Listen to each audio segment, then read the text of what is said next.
That day, the tribe chief spoke to me. If you covet my position, become stronger, warrior, and prove you are worthy. I'll be watching you. He said he would pass his position to me if I proved my worth. But how should I prove it? I didn't bother to ask. As far as I know, there's only one way for barbarians. Wait a moment, let's change the location. You truly are a wise warrior. Thanks to my insight, the battle that was about to take place inside the tribe chief's house was moved to an outdoor clearing. And then, Bethel, Rhea, Bethel, Rhea. With our simultaneous battle roar, the fight began. Boom! The tribe chief swung his axe without mercy, the same axe that had beheaded Oram, son of Kadjua, and I responded by using all the skills I had acquired. But, to put it simply, I lost. After nearly an hour of battle, I was defeated. The reason for my defeat was my lack of specs. After all, the tribe chief is of a similar type to me. If our fighting styles were different, variables might have continued to emerge, but since I was overpowered, there were no variables until the end. As expected, it's not enough yet. I accepted my defeat gracefully. Of course, the outcome might have been different if it wasn't a duel. In a real battle, I could have used dirty tricks like spraying acidic fluid into his eyes or distracting him with nonsense before a sneak attack. I didn't even bite his neck when my hands and feet were bound in the ground fight. Simply put, I fought with my trump card sealed. So, what about my proof? You're still lacking. Soon, the tribe chief told me. If you desire my position, become stronger. TCH, I thought the cutoff was around the 6th floor. I already thought I had reached that level. I don't suppose he's saying I have to beat him to take over as chief? To the point where an old man like me is no match for you. So that's how it is. To beat an 8th floor explorer, it will take more time. I let go of my impatience. This is also one of the strengths of the barbarians. Even if you fail to succeed, there's nothing to lose. Rather, I should say I only have a lot to gain.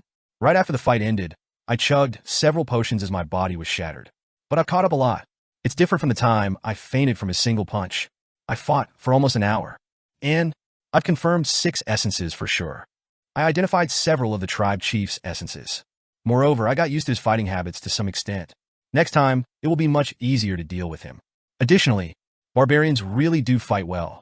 Although I need to fight more to fully understand, I can naturally absorb the sense of a tribe chief who once reached the 8th floor as a warrior. Furthermore, to fight against the tribe chief for an hour. Look, that stingy tribe chief is drinking a potion. He might look fine on the outside, but he's not on the inside. As expected, Bjorn, son of Jandel, is a great warrior. Even when the duel ended, the crowd showed no signs of disappointment in my defeat. Well, after all, it's only been a year for me. I thought it would take at least 5 more years. Perhaps the tribe chief might change much sooner. Even the elders are nodding in satisfaction. So, even though I lost, I gained a lot. On the other hand, the tribe chief didn't gain anything in particular. Yes, so in fact, isn't it fair to say I won? As I consoled myself with mental victory, I felt my motivation returning. Soon, I stood up and stared at the tribe chief. The tribe chief seemed curious about what I would say after staying silent the whole time. Surely you're not discouraged? Of course not. I smirked and said, one more time. It's not common to find an opponent I can fight without worries, right? After that, I fought the tribe chief 3 more times, and each time ended in my defeat. However, the duration of the duels increased each time, thanks to the strengths of Li Han-su, not Bjorn. I'm good at self-feedback. I've experienced many failures in my life, and each time, what I desperately sought was the reason for the failure. Finding the reason is almost like my specialty. Certainly, with so much experience, he has many tricks. The difference between the tribe chief and me wasn't just our specs. Warrior skills, situational judgment acquired through experience, the instinctive intuition that sees openings like a ghost, even in battles where thinking and reacting would leave you too late. These were all things I had to learn. Given that I have the essence of an ogre, merely being content as a meat shield is inefficient. I must become better at fighting. This is also the way to protect my comrades. If my allies are in danger, just eliminate the enemies so they're not in danger. It was almost like fate. The new destiny I have to pursue as a tank. You seem like you've realized something. Thanks. I've learned a lot. That's what it means to be a tribe chief. What is this guy talking about? He acts tough, but he's secretly weak to compliments. Can I come again next time? Anytime. As dusk approached and our duel ended, the barbarians, having had their fill, scattered to tend to their own tasks. Bjorn, are you heading home? Not right away. I'm thinking of looking around nearby for a bit. Really? Can I come along? Well, there's no reason to refuse. After finishing the duel, I moved with Einar. There wasn't a specific destination in mind. We just wandered aimlessly in the direction opposite the city walls. It's been a while since I've come this deep in. Once we left the campsite, we were greeted by an unkempt, dense forest. This is the very forest where the souls of many warriors are said to roam, including the elder who performed the soul succession ceremony for Einar. However, I continued walking. If you go that way, there's nothing but a barrier. Why are you heading there? I'm suddenly curious about that barrier.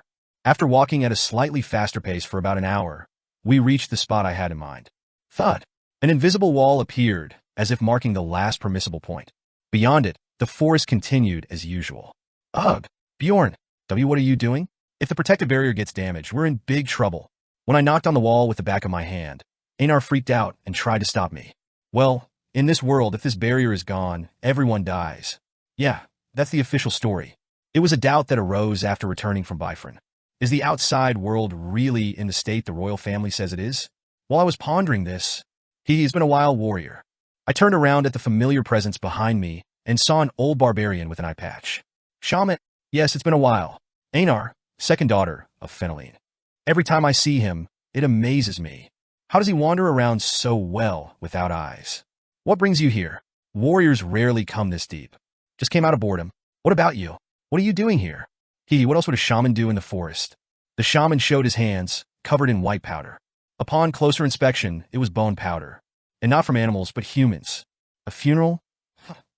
When bodies left in the forest have become skeletons, the shaman grinds up the bones and scatters them throughout the forest as the final stage of the funeral. Was today the turn of Kiba, the third son of Tohar? That guy still has a long way to go before returning to the forest. In other words, the elder who was Einar's mentor hasn't turned into skeletons yet. I see. I'm about to head back. Do you want to come with me? The shaman then asked, and I replied that I'd stay a bit longer and return later. All right, if that's what you want. Without hesitation, the shaman turned his back. And then, everything has its order. Warrior, it's not yet the time for you to be curious about what's beyond. Leaving these cryptic words, he departed. Haha, it's been a long time since we've been alone together, hasn't it? Has it? How about a sparring match for old time's sake? You haven't played with me much lately. You say you're not feeling well. Oh, she means a duel. It seems the earlier fight with the tribe chief also stirred her competitive spirit. These barbarians really... Not today. Let's do it tomorrow. All right. As you know, I'm quite patient. Yeah, sure. I nodded perfunctorily and spent more time observing the protective barrier. Maybe it was the shaman's words, but I felt a strange sense. However, there was nothing I could find out. Sigh. If only I were a mage instead of a barbarian, I might have discovered something. In the end, I turned back without any gain. Even though there was a considerable distance from the protective barrier to the city wall, the return trip wasn't boring. After all, Einar is quite the chatterbox, especially when it comes to talking about all things barbarian. Stories about equipment, who fought whom and won, which backpack recently came out looking robust and stylish. Or, did you hear? Karen's going to be a dad soon. What? I was genuinely surprised. How? I mean, there was no such talk in the labyrinth. Well, apparently he's been meeting women since we entered the third floor. And he only heard about the pregnancy a few days ago from the woman, so he didn't have time to tell you. Einar then explained the situation in detail. The woman in question is one of the female warriors of the tribe. Well, that was expected. Humans can't give birth to barbarians. It's not impossible for a hybrid, but the child would end up being essentially human. Barbarians generally prefer their own kind. Their attraction to other species is fundamentally different. Moreover, there's no ideological issue with pregnancy. In human society, the proper order is to get married and then have children. However, that doesn't exist in barbarian society. Children are raised in the sanctuaries, and women see childbirth as a matter of pride. There are also practical benefits. Though rare, the royal family grants a 2-year tax exemption, and the pregnancy period is short.